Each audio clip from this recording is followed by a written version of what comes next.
네, 안녕하십니까. 저는 와이어리스하고 배터리 프리한 오토제네틱 플랫폼에 대해서 발표할 김민석이라고 합니다. 이 논문은 와이어리스한 오토제네틱 플랫폼을 기존엔 배터리를 썼는데 배터리 없이도 커피스터를 사용해서 에너지 덴시티를 늘렸습니다. 이제 에너지 덴시티는 마치 에너지 커피스터는 마치 스포츠로 따지면 그 셀러리 캡과 비슷해서 최대한 이제 크면 클수록 많은 장비들을 운영할 수 있을 것입니다. 그래서 이 논문에서는 이 더 많은 에너지 저장 용량을 확보했기 때문에 트랜스크레니얼 경두개 직접 침습하는 게 아니라 경두개 방식으로 오토제네틱스를 하고 또 무선으로 장거리에서 할 수 있는 역량 확보함으로써 자력게 움직이고 있는 동물들에 대해서 행동 실험도 시행하였습니다. 이 논문은 PNAS (Proceedings of the National Academy of Science라는 저널에서 발표가 되었습니다. 이 논문의 교신 저자분은 총 3분이 계신데 그 중에서 필립 구트루프 교수님, 아리조나 대학의 교수님이신 구트루프 교수님의 랩실에 대해서 설명해 드리겠습니다. 구트루프 교수님의 랩실은 소프트 일렉트로닉스를 중점적으로 하시고 있고요. 주로 인체 바이오 신화적인 장비들이라든가 아니면은 와이어리스하게 완벽하게 임플란트 할 수 있는 그런 신경 시스템들을 연구하고 또 추가적으로 연구하고 계십니다. 논문의 출판 게재 수는 좀 평균적으로 4-5편 정도 되는데 2011년의 경우는 11편으로 아주 많았었습니다. 이 랩실은 포스트닥 1분, 이 박사과정생 3분, 석사과정생 5분, 그리고 테크니션 1분으로 구성되어 있습니다. 먼저 와이어리스 오토제틱스 시스템에 대해서 그 기존에 나왔던 연구들은 무선으로 오토제틱스를 하기 때문에 행동 실험에 매우 용이합니다. 왜냐하면은 와이어리스 하지 않게 되면은 쥐 머리 위에 이제 선들이 쭉 연결되게 되는데 그러면은 쥐들이 막 움직이면서 선이 꼬일 수도 있겠죠. 네. 그리고 또한 무선으로 측정을 하기 때문에 또 하나의 생쥐가 아닌 여러 생쥐에 대해서도 저희가 행동 실험을 해볼 수가 있겠습니다. 그러나 이런 와이어리스 오토제네틱스의 가장 중점적인 문제는 파워 딜리버리 역량이 매우 약하다는 것입니다. 파워 딜리버리 리미테이션이 이전의 논문에서는 약 13,500 세제곱센티미터였는데 이는 큰 수치는 아닙니다. 예를 들어 가로 세로 40cm 정사각형에 10cm 높이를 가지고 있는 그 작은 볼륨의 공간에 이제 간단하게 계산하면 16,000 세제곱센티미터로 기존의 수치를 훨씬 상회하기 때문입니다. 그래서 또 하나의 문제는 파워 딜리버리 서비스도 딜리버리 서비스겠지만 동물들이 움직이고 있으면 이 파워 소스로부터 점점 동물들이 멀어질 것이기 때문에 당연히 이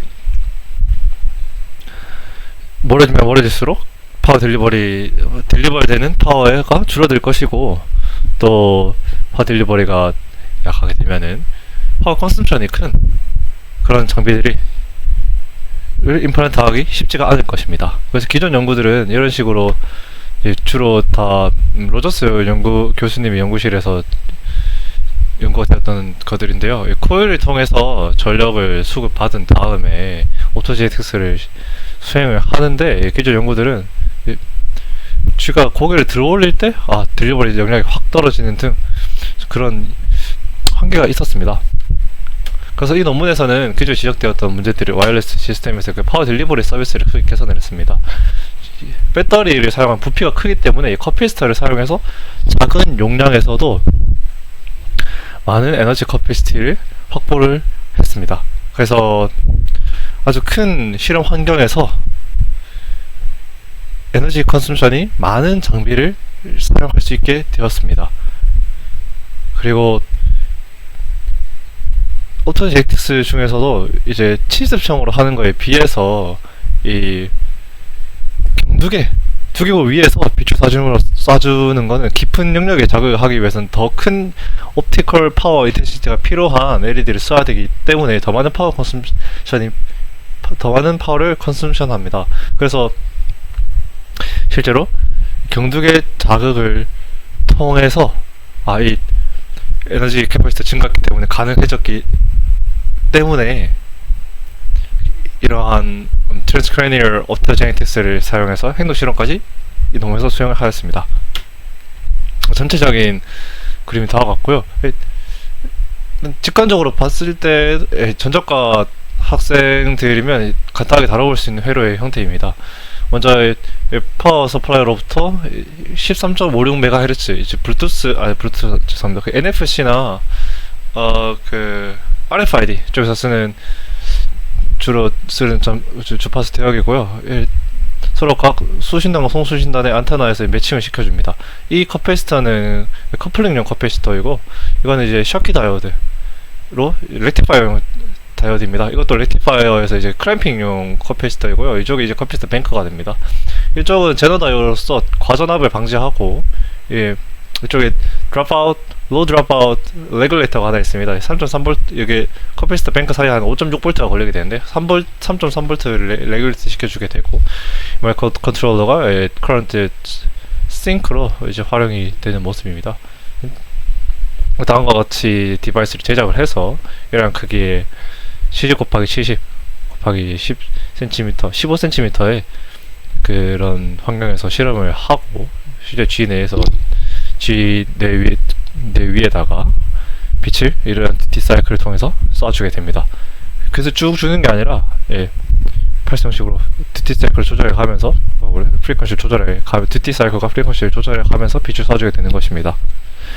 그래서 좀 더 이 전자공학적인 관점에서 봤을 때 이 패브리케이션이 어떻게 되느냐를 보면은, 먼저 이 PI 필름 위에다가 쿠퍼판을 올리고 코퍼판을 올리고 그 레이저 어블레이션이라는 방법을 사용해서 이 부분을 깎습니다. 이 원래 구리판이 있는데 여기다가 구리가 없어야 될 부분에다 깎아서 마치 PCB 공정에서 하는 방식으로 만들어 주고요. 그 다음에 초음파와 DI로 씻어준 다음에 이 코퍼 와이어 이 컴포넌트들을 그 댐납을 통해서 붙여주게 됩니다.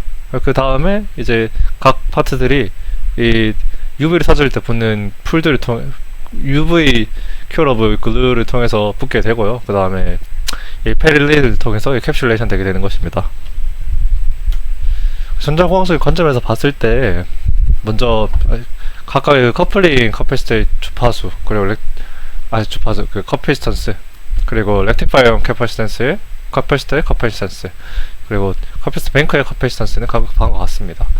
이제 커패시터 뱅크 같은 경우에는 22 마이크로페럿이 8개가 쓰여서 176 마이크로페럿, 통틀적으로 176 마이크로페럿 하나가 달려있는 것과 같은 커패시턴스를 가지게 되고요. 양단 풀리 차절되었을 때 양단 사이에 걸린 전압은 5.6V입니다. 셔키 다이오드가 폴드 볼테이지가 작기 때문에 이 렉티파이어용으로 자주 많이 쓰이게 되고, 특히 이 장치가 저전압으로 구동되기 때문에 매우 중요할 것입니다. 제너 다이오드는 이 양끝단의 전압에 맞춰서 5.6V에서 그 리키지가 평균적으로 리키지가 되도록 설정이 되었고, 조금만 더 전압이 높아져도 괜찮게 합니다. 5.9V에서 이제 가장 큰 드롭아웃을 가지기 때문에 이쪽에 5.6V가 걸리게 되더라도 괜찮습니다. 만약 이쪽에 이쪽에서 계속해서 전력이 공급되고 있다면은 조금씩 리키지 커런트가 생기긴 하겠지만 괜찮으나, 전압이 공급되지 않으면은 이쪽으로 완전히 빨려 들어가게 되는 구조겠지요. 그리고 리니어 드롭아웃 레귤레이터가 걸려있고 마이크로 컨트롤러가 있습니다. 마이크로 컨트롤러는 이쪽에 이제 커런트 싱크로 가질 때 인풋 저항이 35옴 정도를 가집니다. 사용되는 LED는 이제 그 2.2V에서 30mA가 흐르는 스펙을 가지고 있고요. 이 커런트를 조절하기 위해서 당연히 LED 쪽에 저항을 달아야 될 텐데, 이 1옴에다가 이쪽에 35옴 정도를 달아주면은 이 양단에 한 1.1V는 좀 더 커지게 되는데, 계산상의 패널에 비해서 1.1V가 걸립니다. 그러면 2.2V가 이쪽에 걸리게 돼서 30mA가 흐르게 되는 것입니다. 조금 더 이제 보자면, 아까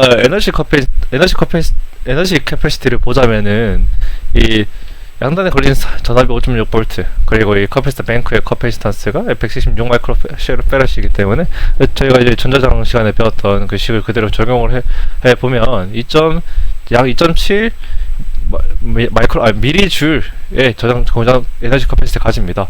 이 부분은 키우면 키울수록 좋습니다. 이 스포츠에서의 그 셀러리 캡과 같기 때문에 키우면 키울수록 더 다양한 장비들을 사용할 수 있을 것입니다. 거꾸로 보자면은 저 값이 정해졌을 때 저 값에 딱 핏하게 맞출 수 있는 디바이스를 찾아야 되기도 합니다. 그리고 그 측정을 해보았을 때 이 에너지 공급되는 그 전력은 1.34 밀리와트 정도고요. 그래서 각각의 컴포넌트를 보자면은 리니어 드롭아웃 레귤레이터는 죄송합니다. 로우 드롭아웃 레귤레이터는 그 5.6V에서 점점 이제 방전이 될 때 그때 3.3V 레귤레이트 해줍니다. 그러면은 이 LED는 2.2V에서 30mA를 가진, 실제로는 조금 더 이쪽에 1.1V보다 큰 저항이 이제 좀 더 작은 전압이 걸리게 돼서 좀 더 전류가 많이 흐르게 되는데 계산상의 편의를 위해서 2.2V에서 2.2V가 걸리고 30mA가 흐른다라고 봤을 때 66mW의 소비 전력을 가지게 됩니다. 그리고 이피션시가 이제 이 전력을 받았을 때 옵티컬 파워는 어느 정도 되는가를 봤는데 이제 한 20% 가까이 이제 효율을 가지게 됩니다. 그럼 이 66mW를 받았을 때 이거에 곱하기 이제 100분의 20을 한 옵티컬 파워가 출력되게 되는 것입니다. 그래서 아까 전에 듀티 사이클을 이제 조정해 주면서 그대로 이제 DC 입력이 들어가는 게 아니라 DC 입력이 들어가긴 합니다만 듀티 사이클 조정해 주면서 펄스 입력이 들어간다고 설명을 드렸는데, 사실 무한정 계속해서 쭉 입력하게 되면은 이 에너지 용량이 감당을 못할 수가 있기 때문에 이 듀티 사이클을 잘 조절해야 됩니다. 그러나 옵티컬 파워 또한 충분해야 자극을 할 수 있기 때문에 이 듀티 사이클과 옵티컬 파워를 일렉트리컬 파워 컨섬션의 관점에서 잘 옵티마이즈 해야 되는데요. 그래서 이 그래프가 다음과 같습니다. 당연히 듀티 사이클이 증가하고 옵티컬 파워, 요구되는 옵티컬 파워가 증가하면은 일렉트로닉 파워 컨섬션도 증가하게 되겠지요. 일렉트리컬 파워는 지금 옵티컬 파워가 10mW일 때 일렉트리컬 파워가 4mW인데 말이 되냐라고 할 수 있겠는데, 이것은 이제 넷 파워입니다.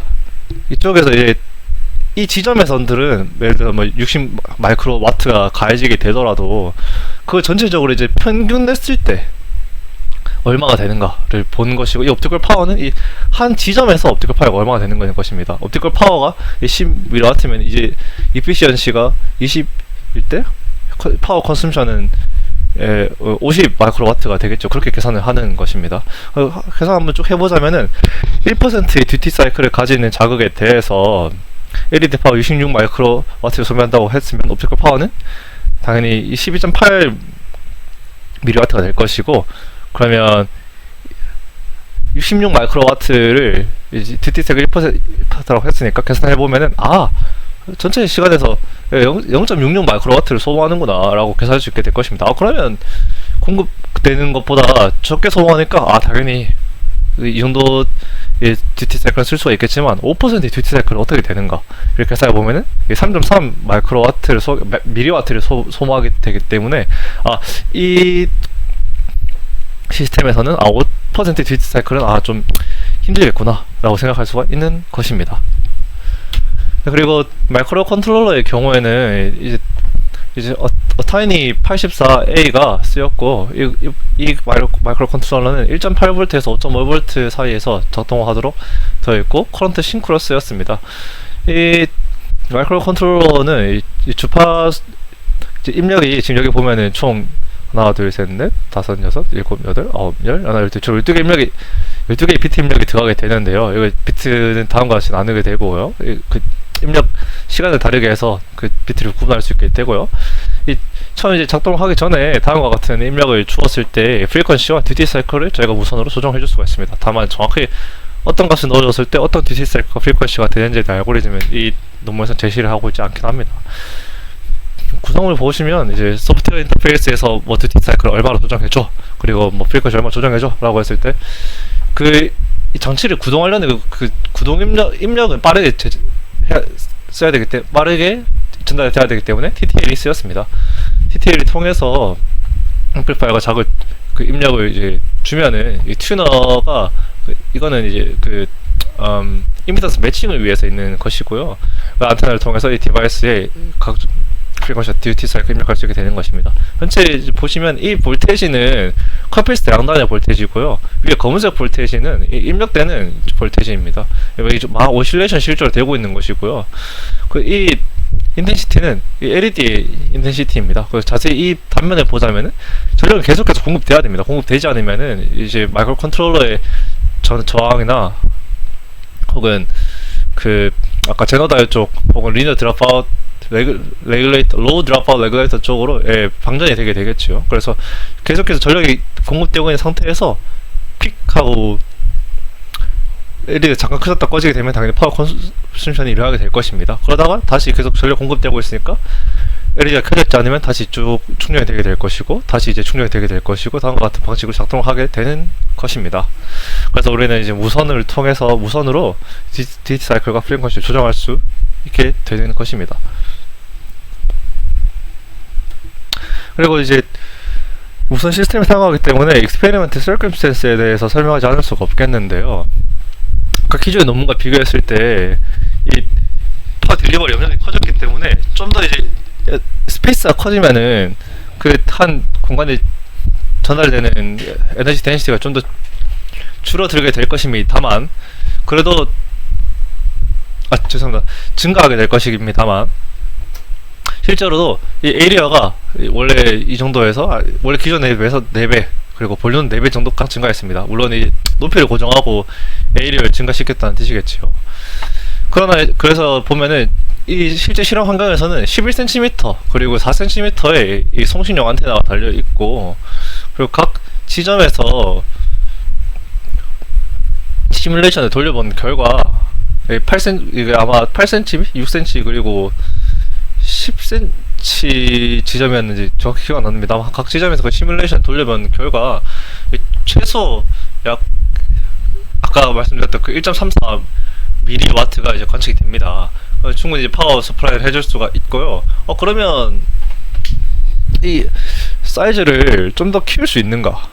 라고 생각을 해봤을 때 이게 이 실험 환경을 계속 확장시키는 데에서 조금의 문제가 있습니다. 이 안테나로 무선으로 전력 전송을 하기 때문에 당연히 이 임피던스 정압을 공용 주파수를 잘 고려를 해야 되는데 사이즈를 키우면 키울수록 실제 이 실험 환경에서 채택한 스펙이 이 정도 있으면 내려가면 내려갈수록 저희가 원래 무선 전력 송신 주파수인 약 13.56 메가헤르츠와 이제 유사하게 됩니다. 이렇게 되면은 저희가 원래 원하는 주파수가 좀 더 떨어져 있을 때 이 커피스턴스나 이제 인덕턴스를 통해서 제가 이 프리퀀시 조절해 주게 되는데 이게 만약에 이 안테나의 셀프 레조넌스 프리퀀시가 점점 더 저희가 원하는 공문 주파수 가깝게 다가가게 되면은 아주 작은 사이즈의 코일이나 커피스턴을 통해서 실제 이 전력 시스템의 레조넌스 프리퀀시를 조정해 주게 됩니다. 이렇게 되면은 매우 조정이 힘들어지게 되는 것입니다. 따라서 무작정 키울 수는 없고, 무작정 이제 조정해 줄 수는 없고요. 그러면 그렇게 레조넌스 프리퀀시가 줄어드니까 엄청 사이즈를 키우면 되지 않겠냐고 하는데, 만약 사이즈를 엄청 키우게 되면은 또 이제 가운데 지점에서의 에너지 덴시티가 너무 떨어져 버린다는 단점이 있습니다. 그래서 이 논문에서는 실험 확장에 대한 아이디어로 이런 두 개의 안테나를 사용해서 띄어져 있는 부분에서 약 0.59mW mW 정도가 관측이 되는 을 통해서 충분히 이제 디바이스를 작동시킬 수 있을 만한 디바이스를 작동시킬 수 있을 만큼 그 실험 환경을 확장시키는 그런 아이디어를 제시를 합니다. 그럼 이제 지역에 있는 안테나 두 개가 쓰였지만 여러 개를 붙이게 되면 실험 환경을 더 확장시킬 수 있게 될 것입니다. 이제 실제 실험을 할 때 저희가 고려해야 될 디바이스를 고려해야 될 사항이 이 오토제네틱스를 사용하니까 빛이 얼마나 깊게 들어가는가가 첫 번째, 그리고 LED를 사용하니까 이게 분명히 열을 방출할 것이기 때문에 이 열이 데네피질에 과연 영향을 끼칠 만큼의 강도냐 하는 것을 또 보아야 할 것이고, 또 세 번째로는 이 디바이스에 임플란트 해줬을 때 쥐가 불편함을 느끼는지 아닌지에 대해서 생각을 해봐야 될 것입니다. 그래서 첫 번째인 빛을 방출했을 때 얼마 정도의 깊이로 들어가냐에 대해서는 몬테카를로 시뮬레이션을 진행하였고요. 이 첫 지점에서의 그 빛의 인텐시티는 다음과 같습니다. 그래서 흡수 및 스캐터링 파라미터는 코에피션트는 다음과 같이 쓰였고요. 보통 회백질이 훨씬 더 두껍기 때문에 회백질이 도미넌트한 텀이 될 것입니다. 그래서 이 논문에서 쓰인 이 논문에서는 오토제틱스를 위해서 채널 어둡신을 썼는데, 이 채널 어둡신이 종류가 여러 개가 있습니다. 파란색에서 액티베이트 되는 게 있고, 뭐 빨간색에도 액티베이트 되는 게 있고, 여러 가지 있는데, 이 논문에서 쓴 크림슨 R은 0.1 mW per 제곱미터, 뒤에는 이제 생략하겠습니다. 이 0.1 mW에서 충분히 작동이 가능한 채널 어둡신을 썼고요. 그래서 이 시뮬레이션 결과 5mm 그 깊이에서도 0.1mW가 관측되는 것을 통해서 아주 깊은 깊이까지 자극이 도달함을 알 수가 있습니다. 인베이시브한 경우와 비교했을 때 너무 인베이시브한 일렉트로드, 오토제틱 일렉트로드인데요. 그 작동 범위보다 훨씬 더 이 트랜스크레니얼한 자극의 범위가 훨씬 더 넓음을 저희가 알 수가 있습니다. 그리고 이 논문에 이거는 이제 다른 논문에서 가져온 그 그림인데요. 당연히 인베이시브한 일렉트로드니까 이 논문에서 쓰인 그 몬테칼로 시뮬레이션의 각각 앱솔루션과 스캐터링 코에피션트는 다음과 같습니다.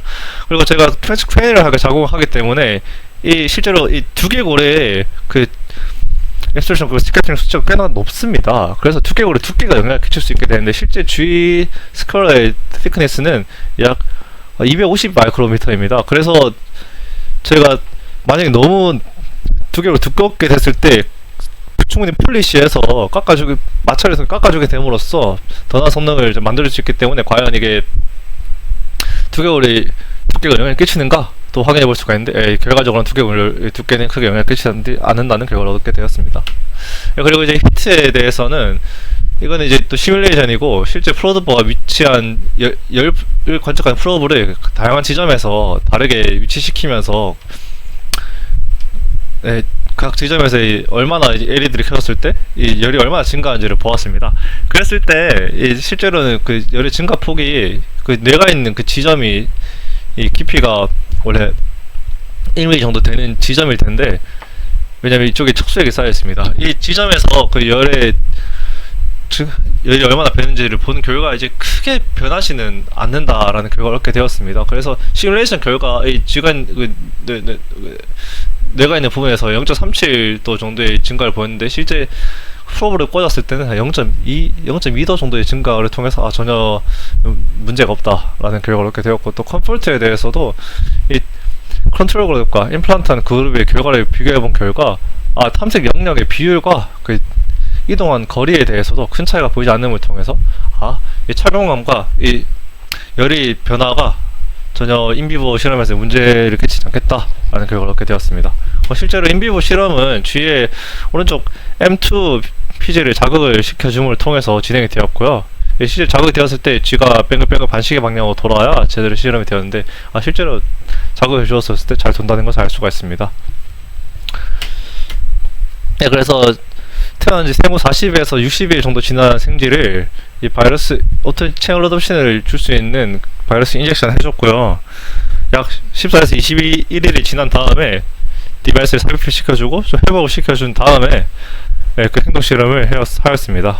그러면 이제 컨트롤 그룹은 이 바이러스 인젝션 한 단계에서 좀 차이가 날 수도 있기 때문에 그에 대한 변이까지 통제하고자 빛을 쏴주면은 똑같이 바이러스 주입해서 발현시키는 단백질인데, 빛이 쏴졌을 때 그럼 그냥 형광을 내는 형광 단백질을 붙여준 쪽이 컨트롤 그룹, 그리고 우리가 원하는 크림슨 R을 붙여준 채널 어둡신을 붙여준 그룹이 이제 비교군이 되겠습니다. 실제 결과를 보시면은 이게 시계 방향으로 돌 때 이 세타 값이 양의 값을 가지게 되는데, 저희는 반시계 방향 돌 테니까 음의 값을 가져야 될 것이고, 크림슨 R이 있는 크림슨 R이 붙은 그 그룹에 대해서는 시뮬레이션 하게 되었을 때 점점 각도의 그 큐뮬레이트 값이 즉 점점 이 마이너스 값들이 점점 쌓이게 될 것이고, 이 형광 단백질은 부착한 대조고는 빛이 쏴졌을 때 이게 양의 값을 가지기도 하고 음의 값을 가지게 하고, 결국 약간의 오실레이션이 있겠지만 0의 값을 수렴하는 것을 알 수가 있겠습니다. 전체 토탈 세터 로테이션도 40cm 이후에 같이 비교해보면 당연히 큰 차이가 날 것이고요. 그러나 이제 아까 전에 그 5mm까지 깊이까지 자극이 가능하다고 했었는데, 거기에 대한 정보는 실제로 이제 실험해봤을 때 얼마나 그 5mm 시점에서 과연 단백질이 형성 단백질 발현이 잘 되었는가? 뭐 자극이 유럴 시그널이 잘 발생하는가에 대한 비교는 잘 없었고, 그저 이 크림슨 R이 시퍼스 분석법을 통해서 얼마나 이제 스티뮬레이션 뒤에 그저 많이 증가했다라는 것만 이 논문에서 보여주고 있습니다. 그래서 실제로 통제 그룹과 크림슨 R을 주입한 그룹에서 유의미한 차이가 있었고요. 결과적으로 이 논문은 와이어리스하고 프리 배터리한 플랫폼에서 에너지 커피시티를 증가시킴을 통해서 더 작은 디바이스에서 이 에너지 커피시티를 증가시키고, 또 더 많은 에너지 컨섬션이라는 디바이스를 쓰게 됨으로써 트랜스크레니얼한 오토제네틱, 즉 미니멀 인베시브한 오토제네틱스 방법을 적용 가능하게 되었고, 또한 아까 그 무선 실험 환경을 좀 더 확장시킬 수 있는 그런 아이디어를 제시를 해줍니다.